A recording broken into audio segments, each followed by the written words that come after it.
Hello and welcome to the Winners Find a Way show. I am your host, Trent Clark, and super excited about joining you today, this Friday. It is gorgeous and it is nearing the end of the summer. We all of a sudden, like, bam, and we're in August, right? It got crazy. And on the Winners Find a Way show, I often interview some of the top 1%. Today, I'll just be talking one-on-one to you today. I am sporting my Lions, my NFC North champions. It is getting into NFL season. Football season's coming. You can feel it. That's always exciting. Always marks a little time. That means school's going to start. And we're getting into that with the kids and everything else. So it's a fun time of the year. I hope you're sporting your favorite team, of course.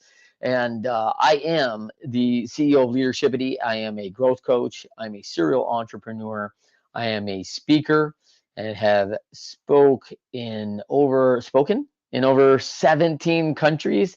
And most people know me because I spent over 13 years in professional baseball, coaching in 3 World Series. And so I've recently authored a book I'm super excited about, which I should have out. Hold on.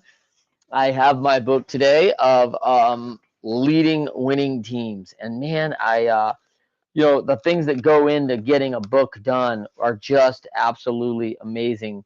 And all that Wiley's done to support me in Wiley Business, they have been absolutely instrumental in getting this book launched. Today, I want to talk about part of what we've learned in the last couple of years. There's a lot of pressure for people, and I feel like pressure is mounting in the economy. We're finding out how much more expensive it is to live now compared to just even a few short years ago. And statistics are coming out.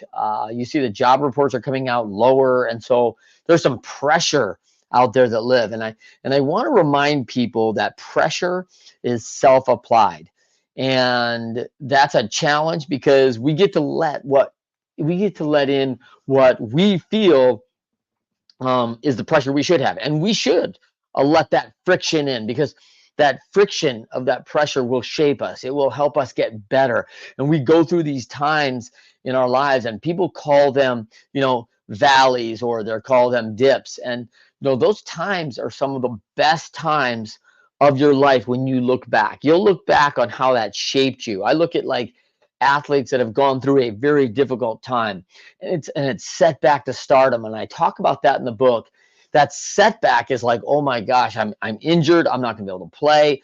And for the first time in maybe 12 years, an athlete is down and not playing. And so now all of a sudden we jump into all the mechanics of the sport. We jump into their personal fitness and well-being and health and rest and mentality for the game, and why it's so important to them, and get back to the heart of the matter of the sport.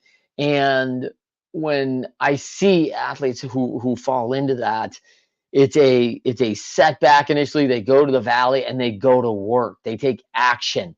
And in that pressure situation, we do take action. And that's a huge thing, because when we talk about that friction is what's shaping diamonds, right? It's this friction on the coal that just continues to shape, and it shapes down these diamonds, which are so valuable. Setback to stardom is the same way.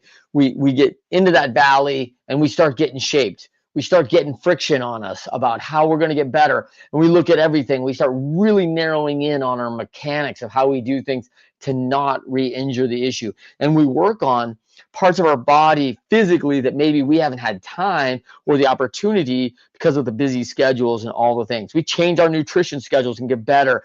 And these are, once you get those learnings in the setback, the reason we go to stardom is because the setback leads to education and learning that no one can ever take away from you.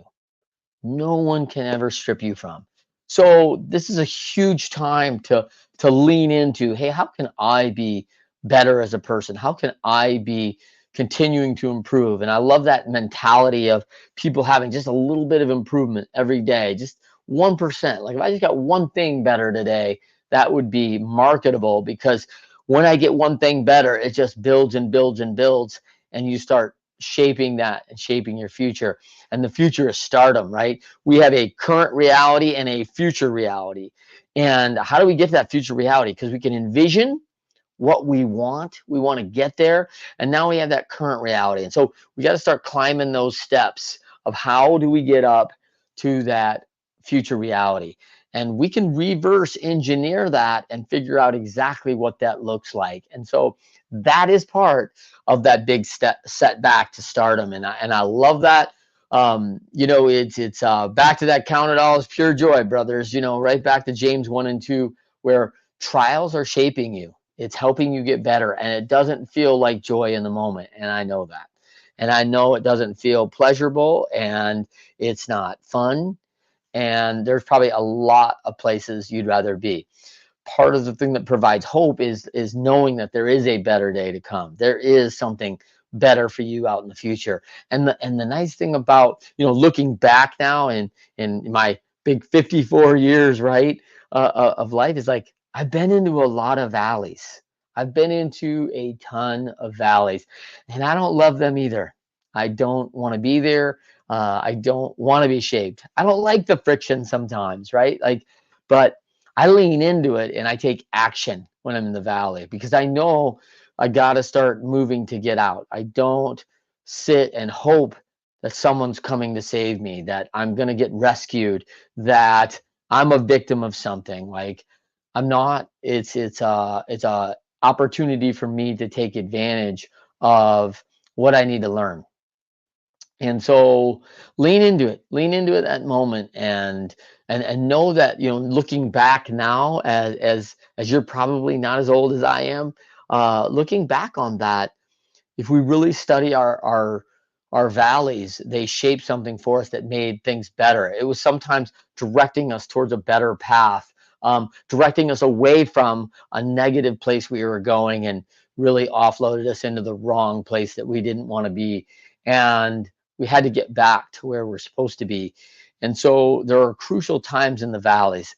What I look back and also think is that as many valleys I've had, I'm not always in them, right? I'm not always in the valley. In fact, most of the time, I'm not in the valley. So as we progress and we think about some things that the people I interviewed in the book, here on the Winners Find a Way show, we talk about those values. Winners, when shown data that they are losing, find a way to win. So when you're shown data that you're losing, it feels like you're in the valley. We want to tell, I get negative self-talk.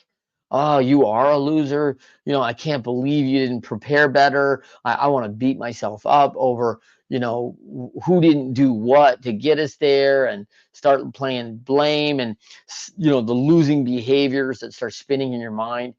And I want to find a way to win. I want to start focusing on the solution and what friction I need to bring into my life that's going to move me in a direction back to those winning ways. I like winning. I like being around people who like to win, and I don't mind losing. I don't like it. I don't love it, but I have found that when I lose, I learn, and I learn in everything. I learn when I win. I learn when I lose, and I want to learn from both. And I don't want to be losing any of the opportunities that come from either one of those behaviors. And that's been a maturing process, because I don't think I felt that way when I was in my 20s. I felt like I don't even remember learning much from winning at all. I remember all the lessons were from loss, because losses just felt like horrible valleys for me. So as we progress in this week, please check out that friction in your life, those valleys in your life. They're lessons for you. Take them, enjoy them. Can't wait to see you next time on the Winners Find a Way. Every Friday, 12:30 p.m. Eastern, 9:30 a.m. Pacific. And in the links, we got a big book launch coming up. We are 11 days out, 11 days until my book is shipped on August 20th. You can buy that now. We have all sorts of the links below for our big book launch, which is going to be an epic event with some of my great friends and contributors that I used from all these shows and all these interviews to reiterate the points in leading winning teams. And you're going to just enjoy the heck out of this day. And if you get a ticket to the book launch day, I'll send you a free copy signed of the book. So it is going to be epic and awesome. Please share that link into your networks. Join us. In fact, you don't have to be there that day because I'm going to send you the recordings, but you will not want to miss that information. So jump on and enjoy that with us. And until next time, we will see you. And winners find a way. Go Lions.